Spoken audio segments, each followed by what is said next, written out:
बेळगावमध्ये पत्रकारांशी बोलताना बीम्सचे surgeon doctor Vitthal Shinde यांनी नागरिकांनी बर्ड फ्लूबद्दल सतर्क राहण्याचे आवाहन केले. बर्ड फ्लूची लक्षणे आढळल्यास रुग्णांनी त्वरित जिल्हा रुग्णालयात यावे, कारण तेथे अनुभवी तज्ज्ञ उपलब्ध आहेत. तसेच ज्वराचा प्रतिबंध करण्यासाठी आवश्यक ती काळजी घ्यावी असे त्यांनी सांगितले. ನಾವು ಹಕ್ಕಿ ಜ್ವರ ಅಂತಕ್ಕಂಥ ಒಂದು ಕೇಳ್ತಾ ಇದ್ದೀವಿ. ಈ ಹಕ್ಕಿ ಜ್ವರ ಅಂತಂದರೆ ಈ ಬರ್ಡ್ಸ್ಗಳಿಗೆ ಅಥವಾ ಕೋಳಿಗಳಿರ್ಬೋದು, ಪಕ್ಷಿಗಳಿರ್ಬೋದು, ಬೇರೆ ಬೇರೆ ಇರ್ತಕ್ಕಂಥ ಅವುಗಳಿಗೆ ವೈರಲ್ ಇನ್ಫೆಕ್ಷನ್ ಅಂತ ಬರ್ತದೆ. ಅಂದರೆ ಅದು ಕೂಡ ವೈರಸ್ಸು ಮೊದಲು ಅವುಗಳಿಗೆ ಬರ್ತದೆ. ಸೊ ಅವುಗಳಿಗೆ ಬಂದು ಮತ್ತು ಅವು ಸತ್ತ ಮೇಲೆ ಆಗ್ತದೆ, ಅಥವಾ ಅವುಗಳನ್ನು ತಿನ್ನುವುದರಿಂದ ಅಥವಾ ಹಕ್ಕಿಯನ್ನು ಹಾಕುವುದರಿಂದ ಅವು ಈ ಎನ್ವಿರಾನ್ಮೆಂಟದಲ್ಲಿ ಬರುವುದರಿಂದ ಮನುಷ್ಯ ಅಲ್ಲಿಗೆ ಹೋದ ಮೇಲೆ ಸೊ ಅದರಿಂದ ಗಾಳಿಯ ಮುಖಾಂತರ ಅಲ್ಲಿ ನಮಗೆ ಮನುಷ್ಯರಿಗೆ ಬರ್ತಕ್ಕಂಥ ಸಂಭವ ಇರ್ತದೆ. ಸೊ ಆವಾಗ ಜನರಿಗೆ ಬಂದರೆ ಜನರಿಗೆ ಕೂಡ ಅಲ್ಲಿ ಜ್ವರ ಅತಿಯಾಗಿರ್ತಕ್ಕಂಥ ವಿಪರೀತ ಜ್ವರ ಬರ್ತದೆ, ತಲೆನೋವು ಬರ್ತದೆ, ಮೈಕೈ ನೋವು ಬರ್ತದೆ, ವಾಂತಿ ಆಗ್ತದವು. ಸೊ ಈಗ ಅತಿಯಾಗಿರ್ತಕ್ಕಂಥ ತೊಂದರೆಯಾಗಿ ಮನುಷ್ಯನಿಗೆ ಆಗ್ಬೋದು. ಸೊ ಆಗ ಅವರು ಬಂದು ನಮ್ಮಲ್ಲಿ ಅಡ್ಮಿಟ್ ಆಗಬೇಕಾಗ್ತದೆ. ಅಡ್ಮಿಟ್ ಆದರೆ ನಮ್ಮಲ್ಲಿ ಸ್ಪೆಷಲಿಸ್ಟ್ ಇದ್ದಾರೆ, ನಾವು ಟ್ರೀಟ್ಮೆಂಟ್ ಮಾಡ್ತಕ್ಕಂಥ ವ್ಯವಸ್ಥೆಗಳನ್ನು ಮಾಡ್ತಾಯಿದ್ದೀವಿ. ಸೊ ನಮ್ಮಲ್ಲಿ ಇದು ವೈದ್ಯಕೀಯ ಮಹಾವಿದ್ಯಾಲಯ ಇರುವುದರಿಂದ ಸೊ ನಮ್ಮಲ್ಲಿ ಸ್ಪೆಷಲಿಸ್ಟ್ ಇದ್ದಾರೆ. ಸೊ ಯಾವುದೇ ಸಂದರ್ಭದಲ್ಲಿ ನಾವು ಅಂಥವು ಏನಾದರೂ ಪೇಷಂಟ್ಗಳು ಬಂದರೆ ನಾವು ಕ್ಯಾಜುಯಾಲಿಟಿಗೆ ನಮ್ಮಲ್ಲಿ ತೊಗೊಂಡು ಬರಬೇಕು. ಯಾವುದೇ ಸಂದರ್ಭದಲ್ಲಿ ಬೆಳಗಿನ ಜಾವ ಇದೇ ನೇರವಾಗಿ ಇಲ್ಲಿ ಬರ್ತದೆ. ಇನ್ನು ಬೇರೆ ಸಂದರ್ಭದಲ್ಲಿ ಬಂದರೂ ಕೂಡ ಕ್ಯಾಜುಯಾಲಿಟಿಗೆ ಬಂದರೆ ಅಲ್ಲಿಂದ ನಾವು ನಮ್ಮ ಡಿಪಾರ್ಟ್ಮೆಂಟಿಗೆ ತೊಗೋತೀವಿ. ಅಂದರೆ ಅದಕ್ಕೆ ವಿಶೇಷವಾಗಿರ್ತಕ್ಕಂಥ ನಮ್ಮಲ್ಲಿ ಶ್ವಾಸಕೋಶ ಇರ್ತಕ್ಕಂಥ ತಜ್ಞ ವೈದ್ಯರಿದ್ದಾರೆ. ಸೊ ಅವರು ಅದಕ್ಕೆ ಬೇಕಾಗಿರ್ತಕ್ಕಂಥ ಅಡ್ಮಿಟ್ ಮಾಡಿ ಟ್ರೀಟ್ಮೆಂಟ್ ಕೊಡ್ತಕ್ಕಂಥ ವ್ಯವಸ್ಥೆಯನ್ನು ಮಾಡ್ತಾಯಿದ್ದೀವಿ. ಅದು ಇನ್ನೂ ಕೂಡ ಯಾವುದೇ ಪ್ರಕರಣ ಆಗಿಲ್ಲ.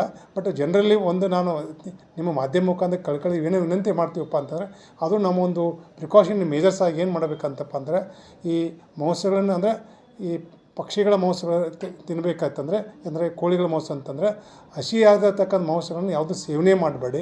ದಯವಿಟ್ಟು ಅವನ್ನ ಕುದಿಸಿ ತಿನ್ನಿಸ್ಬೇಕಂತಕ್ಕಂಥ ಮಾಹಿತಿಯನ್ನು ದಯವಿಟ್ಟು ಮಾಡ್ತಾಯಿದ್ದೀನಿ. ಯಾಕೆ ಕುದಿಬೇಕು, ಕುದುರೆ ಅಲ್ಲಿರ್ತಕ್ಕಂಥ ವೈರಸ್ಗಳು ಸಂಪೂರ್ಣವಾಗಿ ನಾಶವಂತಾವೆ.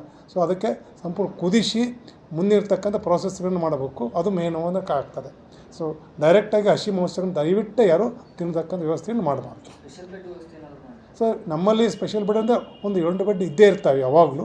ಇದೊಂದೇ ಅಲ್ಲ, ಬೇರೆ ಬೇರೆ ಇರ್ತಕ್ಕಂಥ ಕಮ್ಯುನಿಕೇಬಲ್ ಡಿಸೀಸ್ನ ಸನ್ನದ್ಧರಾಗಿರ್ತೀವಿ. ಯಾವುದೇ ಕಮ್ಯುನಿಕೇಬಲ್ ಡಿಸೀಸ್ ಇರ್ಬೋದು. ಈಗ ಉದಾಹರಣೆ ಬೇರೆ ಇದ್ಬಿಟ್ಟು KFT ಅಂತ ಮಣ್ಣಲ್ಲಿ ಬರ್ತದೆ, ಅಂದರೆ ಕ್ಯಾಶ್ನರ್ ಫಾರೆಸ್ಟ್ ಡಿಸೀಸ್ ಅಂತ ಬರ್ತದೆ. ಸೊ ಹೀಗೆ ಬೇರೆ ಯಾವುದೇ ರೋಗಗಳು ಬಂದರೂ ಕೂಡ ನಮ್ಮಲ್ಲಿ 7 8 ಬೆಡ್ಸ್ ಸನ್ನದ್ಧರಾಗಿರ್ತೀವಿ. ಸೊ ಯಾವುದೇ ಅಂಥ ರೋಗ ಲಕ್ಷಣಗಳು ಬಂದರೆ ನಮ್ಗೆ ನೇರವಾಗಿ ಬರ್ಬೋದು, ಅಥವಾ ಇನ್ನು ಸಾಯಂಕಾಲ ಆದರೆ ಕ್ಯಾಜುಯಾಲಿಟಿಗೆ ಬಂದರು ಅಲ್ಲಿಂದ ನಾವು ಅಲ್ಲಿರ್ತಕ್ಕಂಥ ವೈದ್ಯಾಧಿಗಳು ತಪಾಸಣೆ ಮಾಡ್ತಾರೆ. ತಪಾಸಣೆ ಮಾಡಿ ಅಕಸ್ಮಾತ್ ಅಲ್ಲಿ ಗುಣಲಕ್ಷಣ ಕಂಡು ಬಂದರೆ ಅದು ತಗೋತೀವಿ ಮತ್ತು ಬ್ಲಡ್ ಟೆಸ್ಟ್ ಕಳಿಸ್ತಕ್ಕಂಥ ವ್ಯವಸ್ಥೆ ಕೂಡ ಮಾಡ್ತೀವಿ. ಅಪಾಯದಲ್ಲಿ ಅದು ಯಾವ ರೀತಿ ಸದ್ಯಕ್ಕೆ ನೋಡಬೇಕು. ಮೊದಲು ಒಂದು 10 ವರ್ಷಗಳ ಹಿಂದೆ ಬಂದಿತ್ತು ಅದೇ ರೀತಿ. ಸೊ ಆವಾಗ ಅದು ಅವಾಗೂ ಟ್ರೀಟ್ಮೆಂಟ್ ನಿಮೋನಿಯಾ ಆಗ್ತದೆ. ಸೊ ಮೊದಲನೇ ಹಂತದೊಳಗೆ ಹಂತಗಳು, ಮೊದಲನೇ ಹಂತ, 2ನೇ ಹಂತ, 3ನೇ ಹಂತ. ಸೊ ಮೊದಲನೇ ಹಂತದಲ್ಲಿ ಇತ್ತಪ್ಪ ಅಂತಂದರೆ ಏನು ತೊಂದರೆ ಬರೋಲ್ಲ. ಸೊ ಲೇಟಾಗಿ ಬಂದರು 3ನೇ ಹಂತಕ್ಕೆ ಬಂತಪ್ಪ ಅಂತಂದರೆ ನಿಮೋನಿಯಾ ಅಂತಂದ್ರೆ ಕಷ್ಟ. ಸೊ ಆದರೂ ಕೂಡ ನಮ್ಮಲ್ಲಿ ತಜ್ಞ ವೈದ್ಯರು ಮತ್ತು ಸೂಪರ್ ಸ್ಪೆಷಲಿಸ್ಟ್ ಇರೋದರಿಂದ ವೆಂಟಿಲೇಟರ್ ವ್ಯವಸ್ಥೆಗಳು ಕೂಡ ಇದ್ದಾವೆ. ಸೊ ಅವಾಗ ಅದು ಅಪಾಯಕ್ಕೆ ಹೋಗ್ತಕ್ಕಂಥ ಜಾಸ್ತಿ ಇದೆ. ಅದಕ್ಕೆ ನಾವು ಜನರಲ್ಲಿ ಏನು ರಿಕ್ವೆಸ್ಟ್ ಮಾಡೋದು ಅಂದರೆ ಸಣ್ಣ ಮಕ್ಕಳು, ವಯೋವೃದ್ಧರು ಅಂಥವ್ರು ಏನಾದರೂ ಕಂಡು ಬಂದಿರಪ್ಪ ಅಂತಂದ್ರೆ ತಕ್ಷಣ ನಮ್ಮ ಆಸ್ಪತ್ರೆಗೆ ಬಂದರೆ ಅಲ್ಪ ಪ್ರಮಾಣದಲ್ಲಿದ್ದಾಗ ಅದನ್ನು ಟ್ರೀಟ್ಮೆಂಟ್ ಮಾಡಿದರೆ, ಅದಕ್ಕೆ ಔಷಧ ಕೊಟ್ಟು ಗುಣಲಕ್ಷಣ ಟ್ರೀಟ್ಮೆಂಟ್ ಮಾಡಿದರೆ ಅವರು ಸಂಪೂರ್ಣ ಗುಣಮುಖ ಆಗ್ತಕ್ಕಂತ ಹೇಳ್ತಾರೆ. ಸೊ ಅದಕ್ಕೆ ಮೊದಲೇ ಜ್ವರ ಬರ್ತದೆ, ವಿಪರೀತವಾಗಿರ್ತಕ್ಕಂಥ ಜ್ವರ ಬರ್ಬೋದು.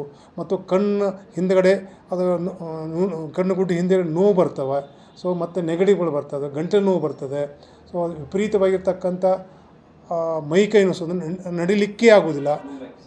ಫ್ಲೂಲಿಕ್ ಅಂದರೆ ಉಸಿರಾಟದಲ್ಲಿ ಕಷ್ಟ ಆಗ್ತದೆ. ಇಲ್ಲಿಂದ ಸ್ವಲ್ಪ ಹೋಗ್ತಿರ್ತೀವಲ್ಲ, ಉಸಿರಾಟಕ್ಕೆ ಕಷ್ಟ ಆಗ್ತದೆ.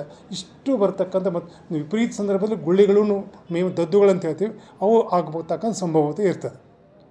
ಸೊ ಏನೇ ಆದರೂ ತಕ್ಷಣ ಅಂಥವು ಏನೋ ಇದ್ದರೂ ಕೂಡ ದಯವಿಟ್ಟು ನಮ್ಮ ಆಸ್ಪತ್ರೆಗೆ ಬಂದರೆ ನಾವು ಅದನ್ನು ಟ್ರೀಟ್ಮೆಂಟ್ ಮಾಡ್ತಕ್ಕಂಥ ವ್ಯವಸ್ಥೆನ ಮಾಡ್ತೀವಿ. ಯಾಕಂದ್ರೆ ನಮ್ಮಲ್ಲಿ ಮೈಕ್ರೋಬಯಾಲಜಿ ಡಿಪಾರ್ಟ್ಮೆಂಟು ಕೂಡ ಇದೆ. ಸೊ ಮೈಕ್ರೋಬಯಾಲಜಿಸ್ಟ್ ಬರ್ತಾರೆ, ಸ್ವ್ಯಾಬ್ ತೊಗೋಬೇಕು ಬೇರೆ ಬೇರೆ. ಸೊ ಸ್ವ್ಯಾಬ್ ತೊಗೊಂಡು ಅದಕ್ಕೆ ನಮ್ಮಲ್ಲಿ ಮೈಕ್ರೋಬಯಾಲಜಿ ಡಿಪಾರ್ಟ್ಮೆಂಟ್ ಬರ್ತದೆ. ಸೊ ಮೈಕ್ರೋಬಯಾಲಜಿಸ್ಟ್ ಬಂದು ಅದು ಸ್ವ್ಯಾಬ್ ತೊಗೋತಾರೆ. ಸೊ ಸ್ವ್ಯಾಬ್ ನಮ್ಮಲ್ಲಿ ಅದು ನಾವು ಮಾಡ್ತೀವಿ. ಇಲ್ಲಪ್ಪ ಅಂದ್ರೆ ಅದು ಟೆಸ್ಟಿಗೆ लहान मुले आणि वृद्धांमध्ये जर बर्ड फ्लूची लक्षणे आढळल्यास त्वरित रुग्णालयात येऊन उपचार घ्यावेत. सध्या जिल्ह्यामध्ये या ज्वराचा कोणताही रुग्ण नोंदवलेला नाही, मात्र आम्ही प्रतिबंधात्मक उपाययोजना केलेल्या आहेत, असे त्यांनी सांगितले.